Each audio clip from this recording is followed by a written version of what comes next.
I'm Lisa Mitten, Strategic Director for NTFW, National Training Federation Wales. And joining me this morning in the lead up to our annual conference is Darren Howells, the Chief Executive Officer of Agored Cymru. Hi, Darren. Morning, Lisa. Lovely to see you. Yeah, lovely to see you too. Darren, we'll kick straight off. I think for anybody who may be less familiar with Agored Cymru, what's the latest news from you guys there, and are there any developments, programmes or priorities that you would like to share with us? Yeah, thanks, Lisa. Whoever I speak to in the education sector always says there's a lot going on, and I think that's synonymous with what's going on with Agored Cymru. As you may know, we're an organisation in transition and we're modernising the way we do things. Yeah. And I just want to touch on what we're actually doing in terms of our business. And I think it'd be a good place to start is that, we've dedicated the last 12 months to be an organisation of training. Yeah. We offer qualifications, so why shouldn't we do them ourselves? And as such, I've now got 5 members of staff undertaking qualifications, 4 of which are doing apprenticeships. Right. And I think it shows us the strength of apprenticeships and how they can add value to our business. We've also added 30% more staff since COVID, which I think bucks the trend versus a lot of employers. And I think it just shows the demands of the educational sector in Wales at this moment in time. Absolutely. In terms of our main priorities, the big thing we're obviously working on is the development of the full portfolio of the Wave 3, 14 to 16 curriculum for schools, which will obviously feed into the apprenticeships of the future. So increasing the vocational element within that age range. Yeah. So that's a big job of work for us. But we're also trying to further enhance our level 3 offer, where obviously increasing our apprenticeship provision based on working very closely with our partners. Mm-hmm.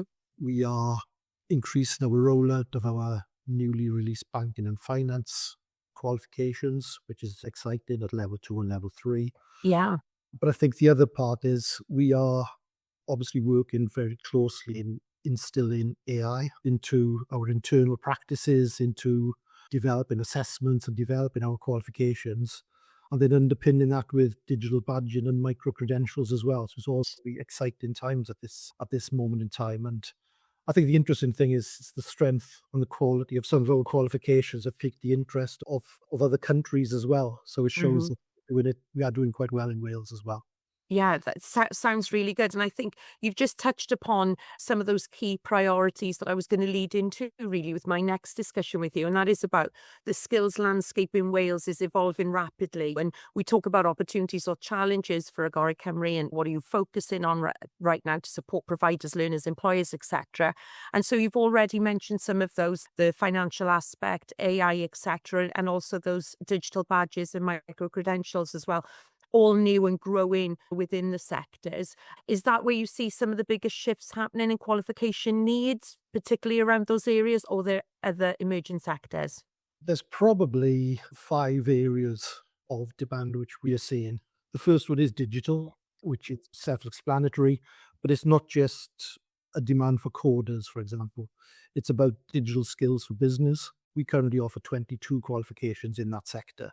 Right. It ranges from qualifications for frontline workers, administrators, data managers, even through to the forensic investigation of digital applications, which is a new one on me, but digital is definitely a focus area. It is. I think green skills are another key area, but I do think there's still a little bit of confusion as to what green skills are and what is actually I needed. agree.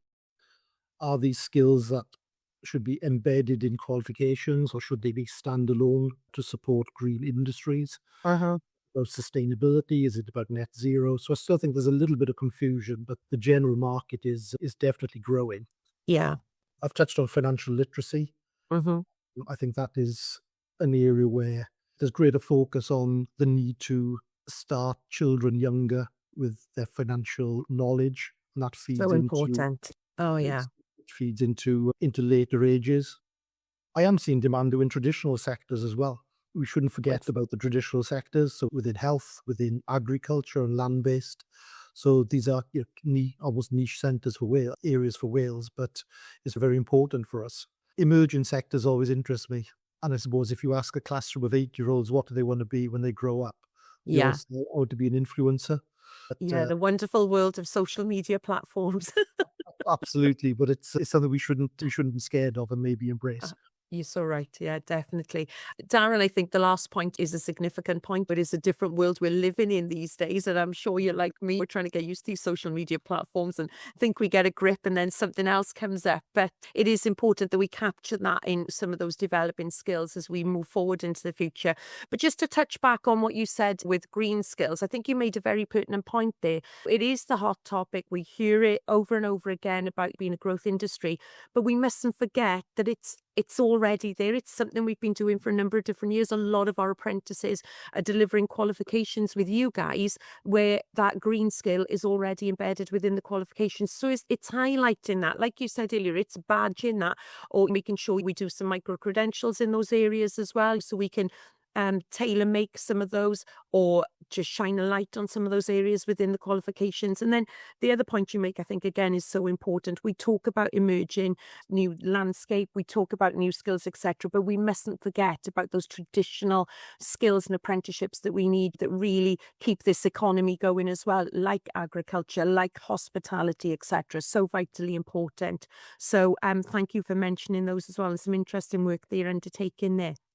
As you know, I think quite pertinent to this is the NTFW conference, as I said, which is coming up. And we've called that this year Apprenticeships Shaping Skills for a New Era, because there is a big new era upon us. And at the conference, we'll be exploring how apprenticeships can shape those skills. And from Agored Cymru's perspective, what do you think are the most important changes or innovations you'd like to see across the landscape for the next few years? Or how do you see yourselves and providers working together to move into this new era? I think we're moving into obviously a new political era, which Yeah. could shape the way we do things. I think one thing we need is stability, and that stability needs to underpin the urgency to develop and review existing qualifications and apprenticeships. Yeah. I don't think we need to be particularly innovative. And what I mean by that is we need consistent funding. We need to use the position we currently find ourselves in with 100,000 apprenticeships being delivered in this government term. That should Yeah. be the starting point. That should be the baseline now for ambitious growth. And I Hmm. think that's where we need to protect what we've got and almost protect our talent in Wales as well, Hmm. by offering high quality experiences for our apprentices and to reduce and stop the talent drain because that is happening as well. But what I would say is we're lucky in Wales to have organisations such as NTFW and Coleg Cymru who really have powerful voices in ensuring the needs of vocational providers are heard. Yes. From an awarding body perspective, I'm very Hmm. lucky that we now have the Federation of Awarding Bodies who have increased their profile in Wales in supporting awarding bodies. So I think we've got a very strong group who are all pointed in the same direction. But we have to continue to sell to parents, sell to employers, and sell to Wales PLC. The Yes. strength of apprenticeships is absolutely key. Yes. Is not a poor relation to A levels, GCSEs, degrees. These are skills that'll get us out of the hole we're currently in. I think simply from an awarding body's point of view, we need to create products that will be used, have a shelf life, and meet the needs of the country and its learners. So we can be innovative and as innovative as we want to be, but I think we really need to concentrate on what we've got and build on what Yes. we've got. Yeah, absolutely. And firstly, thank you for those kind words about the work that NTFW are doing with other partners. Again, it's so true, isn't it? Together with Agored Cymru and with, as you said, the Federation of Awarding Bodies, who we're all meeting together again for the second time the night before the conference. It's really good to hear from the awarding organisations, the partnerships, ourselves, etc., to really, as we said, form what the priorities are for us, especially as we move into a new government as well and with other colleagues in Coleg Cymru, etc. But, we are likely to see a shift in political priorities with the new government. And you've touched upon that as well. It's about strengthening and building upon those 100,000 apprenticeships and also making sure that we have that funding, that strong funding source, and that it is supported and sustainable and increased year on year as well to support the needs. Because the pressures are out there. You mentioned about the talent pipeline, and it's so important that we work together to make sure we strengthen that talent pipeline and give everybody opportunities, whether it's young people coming out of school into apprenticeships, or whether, as you know, we have an all-age apprenticeship program. It's giving people the opportunity to reskill and upskill as well later in life. They could be a victim of redundancy, and we still give them those great opportunities as well. So, yeah, a lot to consider when we talk to a new government and what their programme for government will be. But our stronger voice together is so important. And so Darren leads me on to the future vision then for Agored Cymru. Looking forward to the next 3 to 5 years, however they may look. And I know we'll step through that in partnership together. But what is your vision for Agored Cymru's role in strengthening skills for Wales? I think the need to work in partnership with our providers is greater than ever. Our partners are the eyes and the ears of what's going on out there. And we have to react to what is needed in the market. And we have to be proactive as well in identifying what will be needed in 3, 5, 10 years' time. From our part, we want to continue to be the key part of the Wales skills system. I think it's important that we are there with and driving the need for bilingual qualifications as well is absolutely key. I think we need to continue to meet the needs of Wales and have a close relationship with all parties. I think that is important. But from our point of view, we're not going to lose sight of what we do and how we do it. We're not necessarily driven by financial gain. Yeah. We're driven by supporting sectors, employers, or learners in their specific areas of need or expertise. So we know that there are areas we work in where the learner numbers are very low. That's a fact, and it still needs supporting. So we will continue to be that supportive element within the skills sector. But I suppose being an awarding body, it's an expensive and risky business. And I think seeing our qualifications or any qualifications being used and seeing people develop and progress and meet their needs and their aspirations is extremely fulfilling.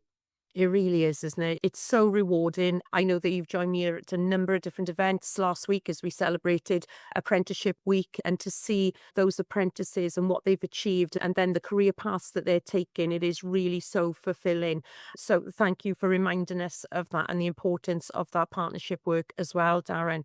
Last but not least, I always leave you with something to think about. And I know that I'm going to ask you this and you may be slightly prepared for it but during our discussions. But if you weren't CEO of Agored Cymru, what alternative career would you actually have, Darren?